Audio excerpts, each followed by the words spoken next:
It's midnight and you're watching Nightline with me, Azaria Tagaya. News making the headlines. PSI project, government is ready to listen to fishermen's concerns, objections, says PM. And Malaysians evacuated from Sudan finally back home.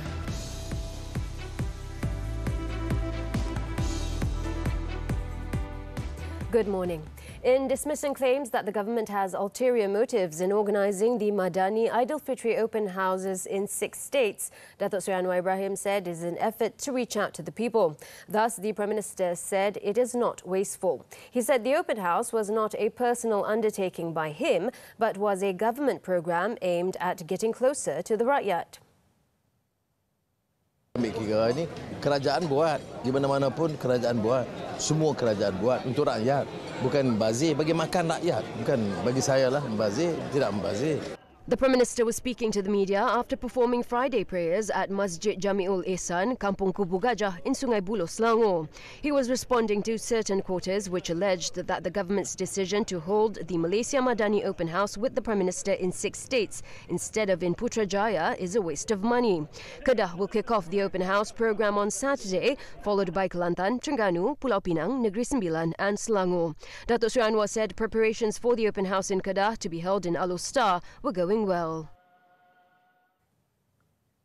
On another note, the Prime Minister said the government is ready to listen to the concerns or objections raised by local fishermen regarding the Pulau Pinang South Island's PSI reclamation project. Prior to this, the state's Fishermen's Association voiced fear for their livelihoods following the proposed implementation of the PSI reclamation project. Saya dah kemukakan beberapa kebimbangan terutama pihak nelayan dan pihak penduduk di situ sama ada pantai nelayan pantai Melayu dan juga beberapa Cina nelayan di Gertak Sanggul.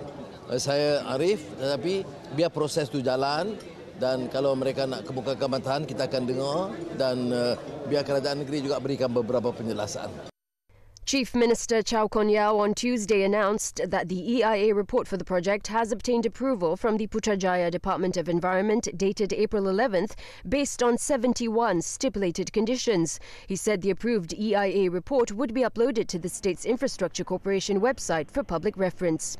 The PSI reclamation project is to develop 3 artificial islands with an area of approximately 1,700 hectares in the waters of Pematang Damar Laut near Bayan Lepas. Prime Minister Datuk Seri Anwar Ibrahim expressed hope that Turkey President Recep Tayyip Erdogan will continue to be given physical strength and good health. Through his social media post, Datuk Seri Anwar shared that he had the opportunity to speak with Erdogan late Thursday. He said, "Praise God that Erdogan is getting better." Datuk Seri Anwar also thanked everyone who prayed for Erdogan. Last Wednesday, it was reported by the international media that Erdogan fell ill during a live TV interview on Tuesday. He returned later, saying he had a serious stomach flu. The 30 Malaysians who were rescued from the conflict-torn Khartoum in Sudan arrived home on Friday. The group, comprising Wisma Putra officials, Petronas employees and students, arrived at the Kuala Lumpur International Airport at about 2:54 p.m. via Saudi Arabian Airlines flight SV834 from Jeddah.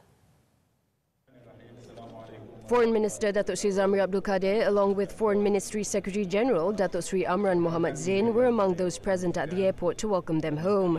The Malaysians were among the 194 nationals who arrived at the King Faisal Naval Base at 1:54 a.m. Malaysian time on Thursday, after travelling for about 9 hours from the port of Sudan on board the Saudi Arabian naval ship HMS Abha.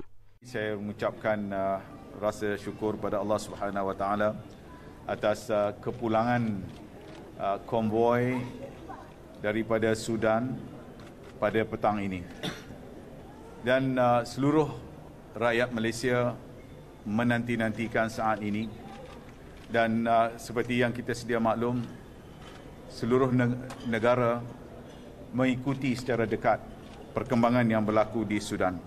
A total of 32 Malaysians were reported to be at 7 different places in Sudan, and on April 21st, 2 of them were transferred to a safe place. The 2 Malaysians are individuals serving with the United Nations mission in Sudan in Abyei, and their evacuation process would be carried out by the United Nations.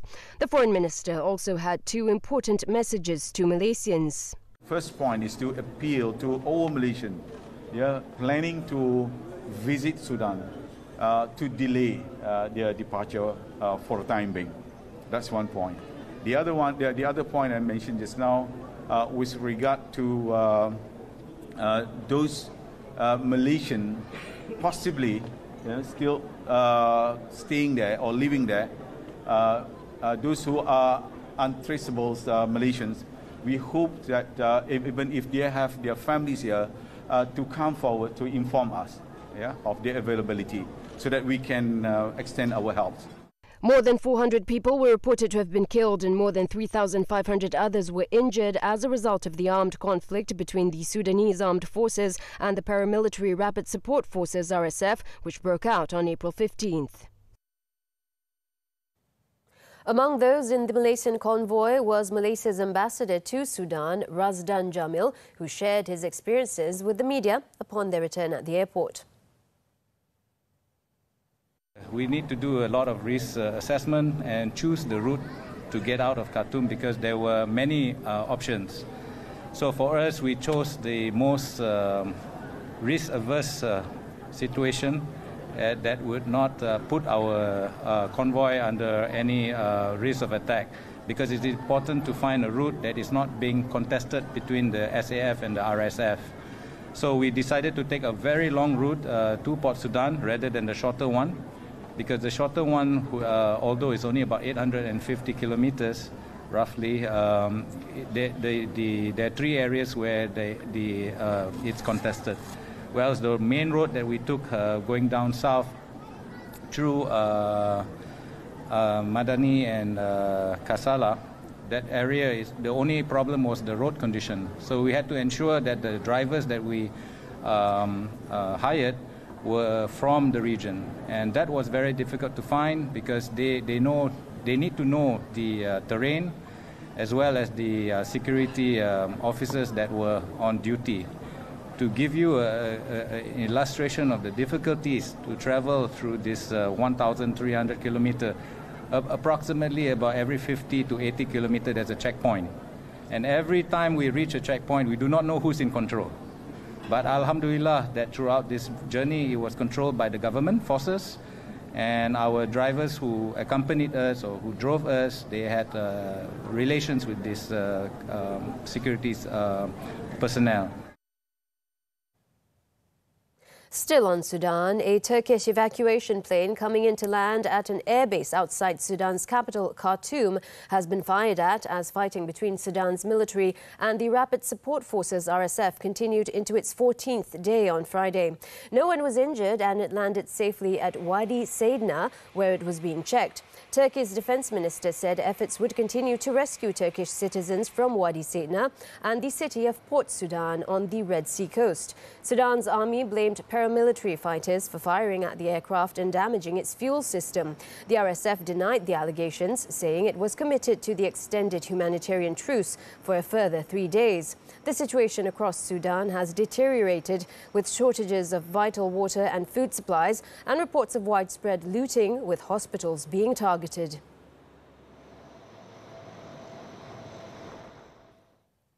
The Cabinet will be holding discussions as to whether there is a need to extend the school holidays following the heat wave that is currently hitting the country.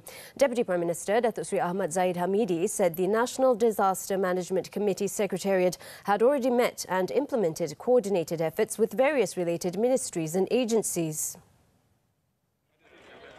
Datuk Seri Ahmad Zahid said the National Disaster Management Committee had coordinated efforts with state governments, the Health Ministry and local authorities, not only to monitor but also to help those suffering from heat stroke due to climate change. Saya dimaklumkan oleh MET, Jabatan Meteorological, bahawa panas ini akan berakhir pada pertengahan bulan Mei.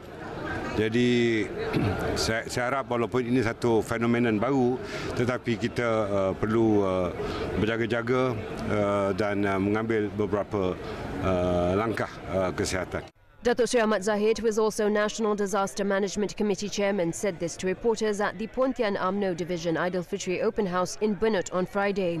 Regarding standard operating procedures in dealing with the hot spell, Datuk Seri Ahmad Zahid said the National Disaster Management Committee Secretariat had also held a meeting and submitted a report related to the issue. He explained further that a coordination structure regarding the special SOP has been formed involving various ministries and government departments. In other news, learning institutions under the Education Ministry have been instructed to take preventive measures to deal with the hot weather and hazy conditions, including suspending all activities outside the classroom if the weather is too hot. The ministry said for areas with air pollution index readings of above 100, all activities outside the classroom involving students should be stopped.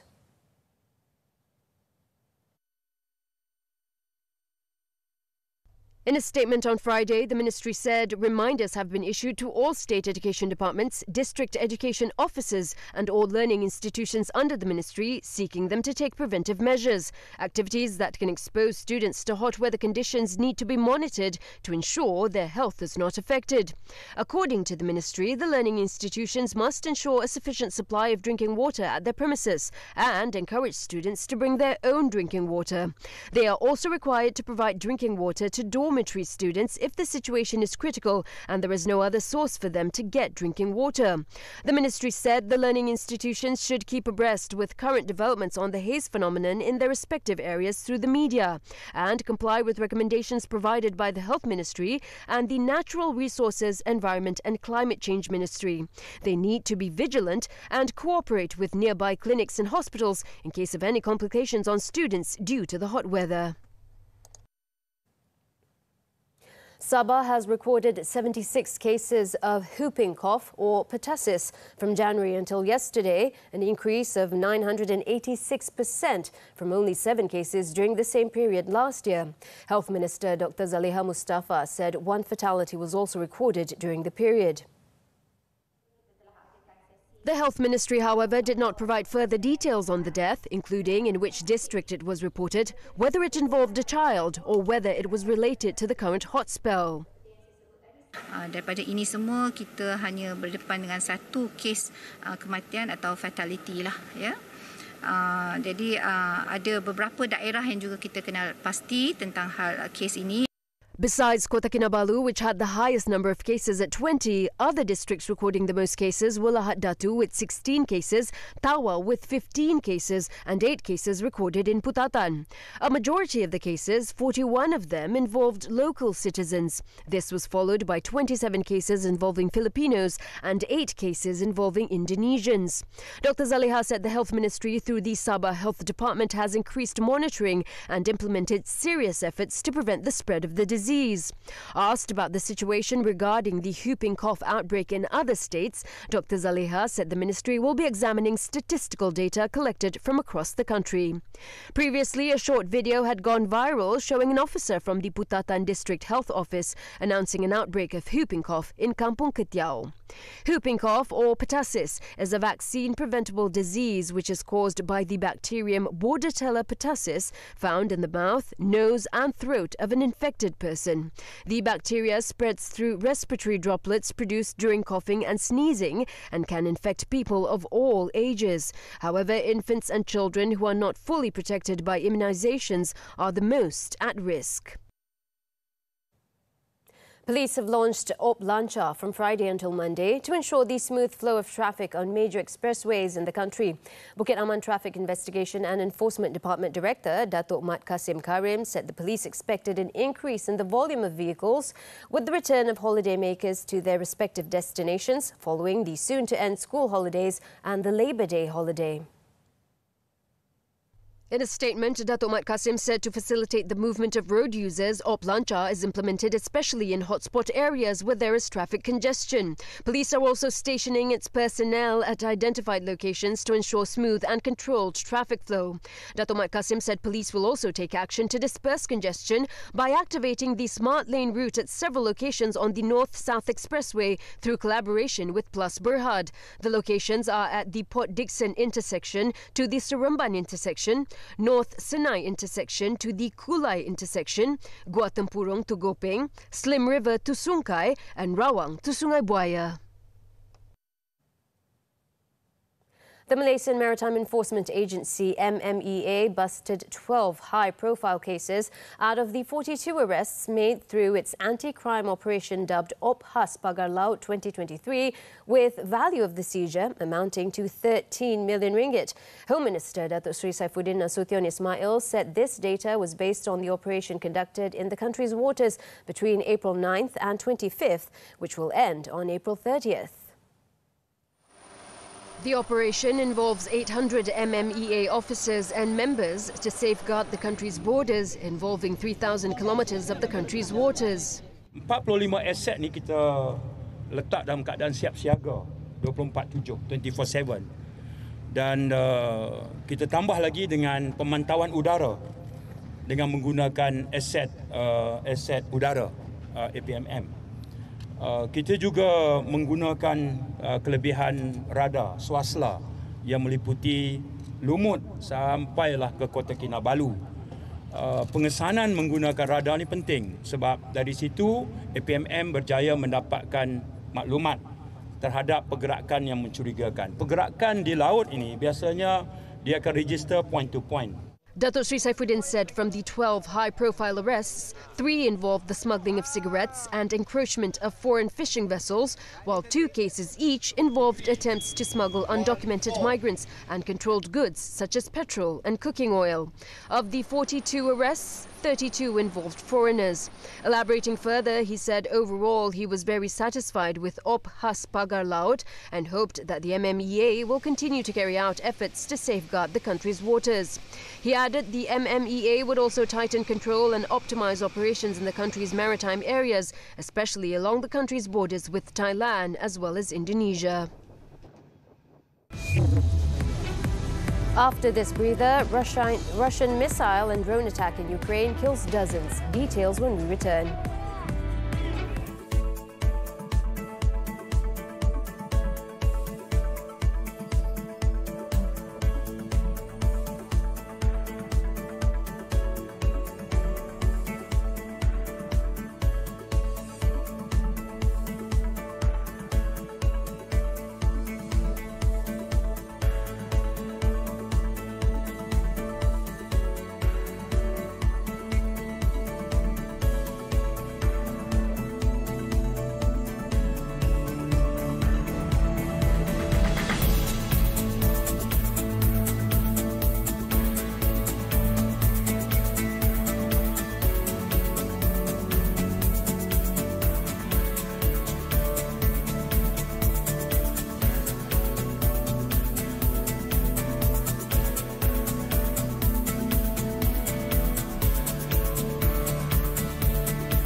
Strikes battered cities across Ukraine early Friday, killing at least 21 people in a barrage of missiles and drones that hit as Kiev prepares an expected counteroffensive.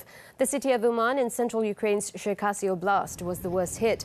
One of the strikes hit an apartment building, killing at least 19 people, including 3 children, according to Cherkasy Oblast Governor Ihor Tabarets.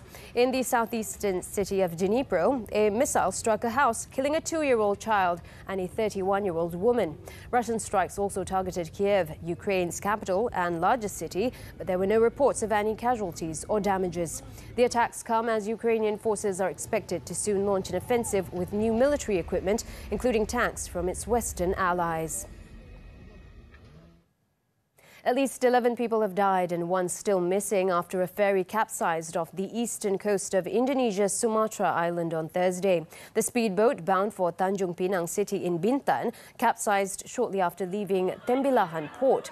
Rescuers saved 62 people and found the bodies of mostly women and children, with warnings that the number of missing could grow as the precise number of people aboard the boat was not confirmed. The cause of the accident is still being investigated, with an earlier report saying that the vessel had hit a log some 30 minutes into its voyage. Donald Trump's lawyer began grilling writer Elizabeth Jean Carroll in court on Thursday about a 1990s encounter at a Manhattan department store that she says ended with Trump raping her.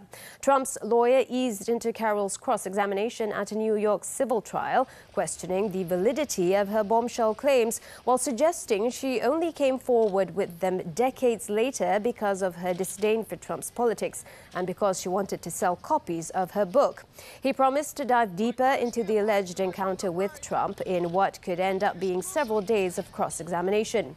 Carroll, 79, started testifying Wednesday and, under questioning by her own lawyer, told jurors how a chance encounter with Trump at the store in spring of 1996 turned from flirtatious in the desolate lingerie section into a violent sexual attack.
With sports football, the 2023 Super League, 3 matches were played on Friday night.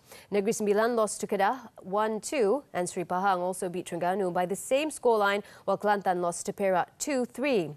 At the Sultan Mizan Zainal Abidin Stadium, visitors Sri Pahang climbed back into the 3rd spot in the league standings after registering a 2-1 win over Terengganu with goals from Kepa Sherman and Nur Azam Azin in the 31st and 68th minute.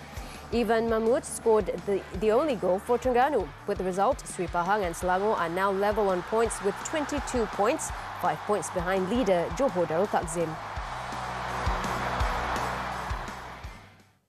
On to tennis, Matteo Arnaldi stunned Casper Ruud to secure a place in the 3rd round of the Madrid Open on Friday. The 105th ranked Arnaldi claimed an impressive straight-set victory, taking 1 hour and 34 minutes to secure the 6-3, 6-4 triumph in the Spanish capital. Spaniard João Munar stands in the way of Arnaldi as a place in the last 16.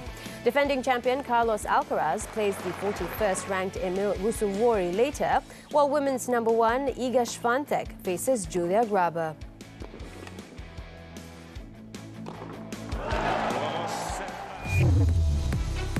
Still to come, 3 arrested in connection with Kampung Tepus shooting. Stay with us for the details.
Thanks for staying with us on Nightline. Kelantan police have arrested 3 individuals in connection with a shooting incident in Kampung Tepus near Bachok, where a man suffered injuries to his right leg due to gunshot wounds on Thursday. Kelantan Police Chief Datuk Muhammad Zaki Harun said the police were still searching for 3 other suspects, all men who are believed to be in hiding.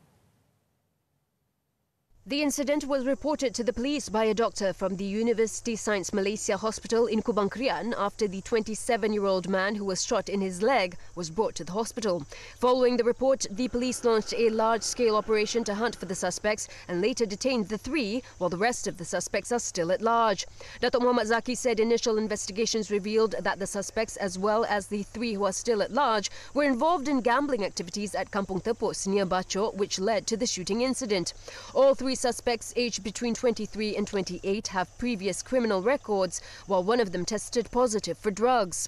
All of those arrested have been remanded for 7 days to assist investigation into the case.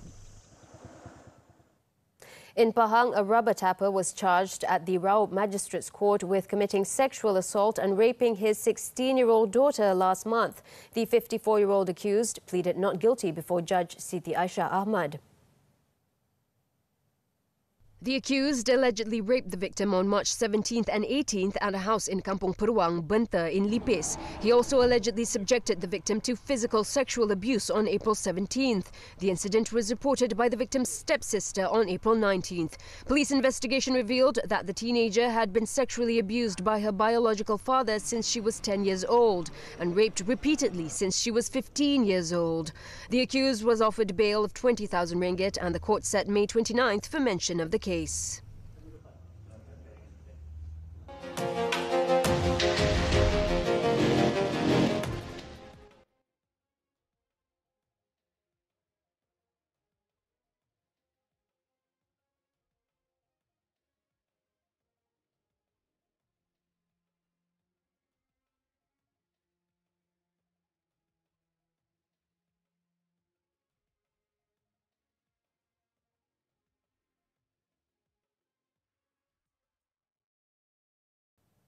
Nightline draws to a close this time around. As we wrap up, let's take a look as the sky in Wonosobo in Indonesia's Java Island fills with colourful hot air balloons.